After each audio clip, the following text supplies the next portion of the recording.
sekarang Risha lagi di Desa Banuahuta, Kecamatan Sigumpar. Nah, desa ini tuh dijuluki sebagai desa penenun karena mayoritas masyarakatnya bekerja sebagai penenun. Seperti yang mau Risha datangi sekarang adalah rumah Ibu Tiurma Siagian.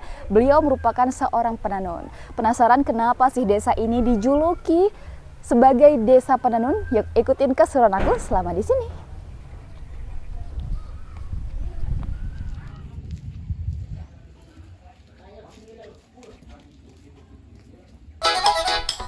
Waduh.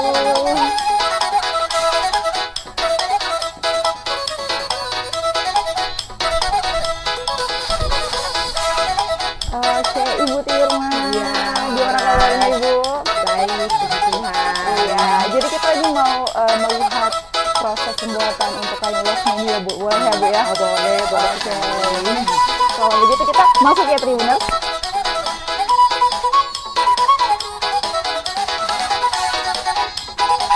Oke.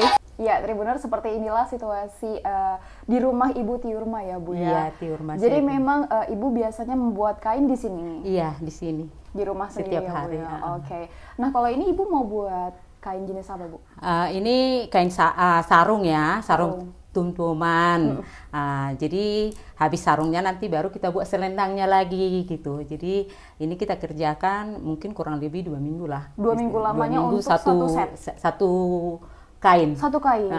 Jadi karena harganya juga mahal, jadi ya emang kita harus lama ya, Bu ya? Kita harus mengerjakannya lebih berhati-hati dan lebih bagus kita biar kualitasnya lebih baik. Oke. Gitu. Kalau jenis motifnya apa, Bu? Ini motif tum-tuman ya, tum-tuman. Ini tum-tuman dari Toba. Jadi ini ocor moror ya, bunga ocor moror. Jadi ini kita kerjakan dengan suka hati, dengan senang hati ya. Karena inilah yang menjadi pedoman hidup kita dari sini. Biaya hidup kita itu untuk sehari-hari dari sini ya. Ini penghasilan total kayak seperti saya sendiri, ini total penghasilan saya per bulannya dari sini, per harinya. Ya. Oke. Nah, lalu gimana ceritanya Desa Banuahuta ini bisa dinamai sebagai desa penenun, Bu? Kalau Desa Banuahuta, khususnya Bustak Nabirong ini ya, itu penenunnya udah dari nenek moyang kita ya. Udah dari nenek kita ke ibu kita, turun ke kita anak-anaknya, hingga ke anak menantunya. Jadi udah diajarkan dari nenek-nenek yang terlebih dahulu udah bertenun dahulu kala ya. Jadi kita hanya meneruskan mengikuti warisan dari orang tua pada zaman dulu itu. Tapi cuman memang untuk sekarang ini ada perkembangan apa yang ditenun ini. Kalau dulu itu pinucaan namanya ya. Kalau sekarang lebih condong kita di kampung ini menenun ulos untuk tum-tuman ya, sarung sama selendang untuk dipakai untuk acara-acara adat pernikahan, untuk orang tua yang menikah gitu kan, suhut para anak, suhut baru, ini rata-rata dipakai mereka. Nah, kalau Ibu sendiri gimana ceritanya bisa menjadi seorang penenun, Bu? Kalau saya sih sebenarnya waktu orang tua saya masih sekolah ya, masih SMP, SMA, saya sudah mulai belajar bertenun. Kalau dulu itu tenun saya itu namanya pinucaan ya, kepala puca warna putih. Itu harganya pada zaman tahun 80-an ya, 80. Harganya waktu itu saya harga 7.000 lah saya tinggalkan. Waduh, ya. Masih harga 7.000 rupiah ya? Iya, 7.000 satu ulos gitu ya. Tapi setelah itu saya tamat sekolah tahun 91, saya merantau ke Pulau Batam. Jadi setelah sekian lama, tahun 1991 sampai 2017 saya merantau. 2018 saya kembali pulang ke kampung halaman dengan tujuan memang untuk bertenun. Memang itulah untuk melanjutkan hidup. Tapi kalau Ibu kira-kira udah berapa tahun sih, Bu, jadi penenun? Kalau saya yang aslinya tahun 2018 ya, 2018 sampai sekarang 2024 berarti kurang lebih 6 tahun ya. 6 tahun ke 7 tahun lah ya.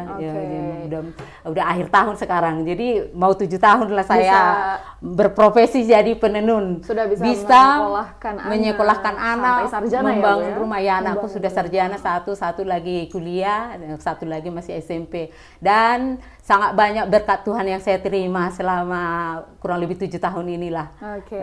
Boleh dilanjut, Bu? Oh, boleh, silakan. Gimana cara buatnya ya? Kalau ini berarti membuat seperti yang saya pakai ini ya, Bu? Enggak, itu bawahannya untuk kainnya. Tapi motifnya sama ya? Motifnya sama ini. Ini ocor moror, inilah yang saya buat. Nanti kepalanya itulah perbedaannya. Kalau ini ada motif-motif lain kan. Misalnya ini ada motif-motifnya. Kalau di sini yang ada cuman ini sama ini. Ada satu yang kayak gini di tengah-tengahnya. Jadi memang kalau kita lihat sepele aja tapi Aduh, ya, sepele Bu, ini sulit, melihatnya juga sulit. Iya. Jadi memang perlu ketelitian ya Bu ya dalam Iya. membuatnya, Bu ya. Tapi Ibu udah 6 tahun membuat kain tenun, apakah masih pernah salah juga gitu Bu? Oh, mau juga kadang salahnya istilahnya paling tidak kalau salah untuk apa sih, jarang sih salah, paling kesalahannya itu mungkin kita lupa ya, lupa aturannya yang ini kita buat yang ini gitu kan istilahnya. Tapi ini Bu berarti udah di luar kepala ya Bu ya? Iya, menghafalnya. iya. Jadi kita udah harus hafal gitu kan. Banyak motif-motif itu kan beda-beda ya. Kalau yang ini hasil karya Ibu nih ya? Iya bisa harusnya. Ini motif apa tadi Bu namanya? Itu tumtuman ya, motifnya motif ragi hidup ya, ragi Tapi hidup. warnanya putih. Ini dan putih perpaduan dasarnya coklat, dasarnya putih, motifnya warna coklat. Karena kan kalau setahu saya tuh kain batak tuh biasanya merah, emas kayak gitu. Kalau masalah warna itu kadang tergantung pesanan. Kalau mereka pengen baju saya ada warna merah, bikin dulu warna merah kayak gitu. Jadi kita sesuaikan dengan apa yang diminta oleh pelanggan kita. Menenun ini bisa dikerjakan kapan saja gitu. Kapan saja, makanya kita istilahnya nggak seperti ke ladang ya, harus pagi pulang sore. Kalau kita mau main pagi bangun tidur bisa kita langsung kerjakan, mau sampai malam pokoknya di mana mood kita. Kalau mood kita kerjakan gitu. Iya, kalau mood kita kerjakan karena nggak ada yang ngatur kan, kecuali memang misalnya ada pesanan harus mendadak gitu ya kan, harus siap ini, barulah kita kerja banting tulang gitu. Lembur ya Bu ya? Iya, harus lembur untuk ngerjakan pesanan gitu. Kalau harus siap tanggal sekian katanya gitu kan. Oke, kira-kira kalau penenun di desa ini ada berapa orang? Kalau penenun di desa Banua Huta banyak ya, tapi khususnya di Pustaka Nabirong ini kurang lebih 20 lebih lah kurang lebih, karena sebenarnya anak-anak gadis banyak yang udah merantau, ada yang udah menikah, jadi udah berkurang kualitas jumlahnya. Tapi memang kan mereka masih, biarpun dia udah nikah, misalnya kayak saya punya penenun satu di Pangaribuan, anak kakak saya, dia bertenun di sana, saya kirim dari sini benangnya. Nanti selesai benangnya, hasilnya dikirim ke saya kembali, baru saya kirim ke toke penampung kami, ulus kami. Berarti juga ada penenun-penenun yang bekerja bersama Ibu gitu ya? Ada beberapa orang yang di bawahan saya yang saya yang menampung ulusnya mewakili toke kami. Jadi saya yang mengirim ke toke ke Medan ya. Jadi situlah misalnya penenun-penenun ada butuh perlu apa, jadi kita duluankan. Kalau kita punya uang kita duluankan gitu. Nanti pas selesai ulusnya juga sisa hasil ulosnya ini kita bayarkan gitu. Jadi saya sebagai wakil dari toke kami, bos kami ya, saya menampung dari kurang lebih, kalau dulu sih ada beberapa lumayan lah, ada 10 orang. Kalau sekarang tinggal di bawahan saya itu ada sekitar 6 orang, 7 sama saya lah penenunnya. Nah, Om boleh dijelaskan sejak kapan menjadi penenun? Saya penenun ulus semenjak tahun 1991 hingga sekarang. Jadi daripada penenun ulus ini stop, saya turunkan ke anak-anak saya. Anak saya yang ini namanya Nanianti Hasibuan.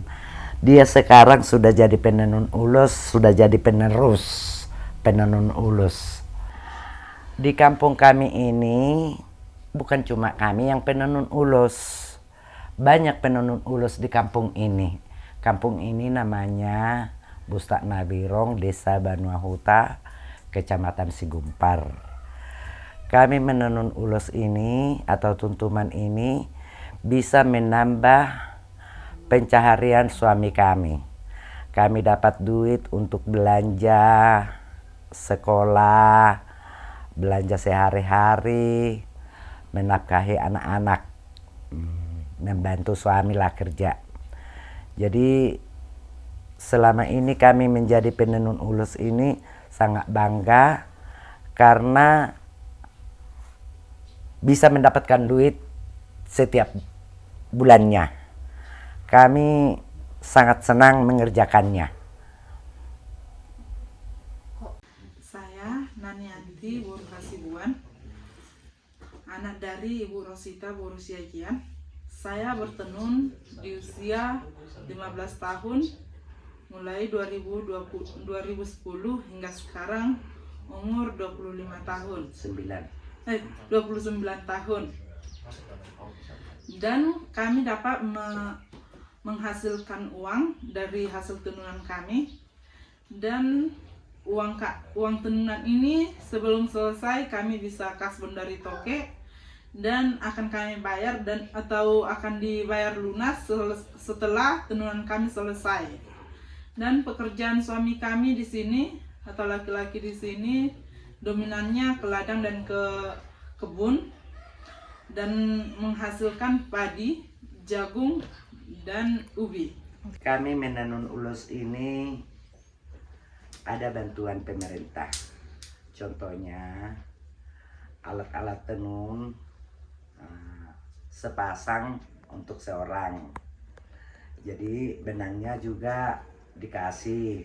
Tapi itu kalau kita bikin agunan atau proposal. Nah, jadi kami juga sangat bangga melihat pemerintah karena agunan kami direspon atau dipenuhi.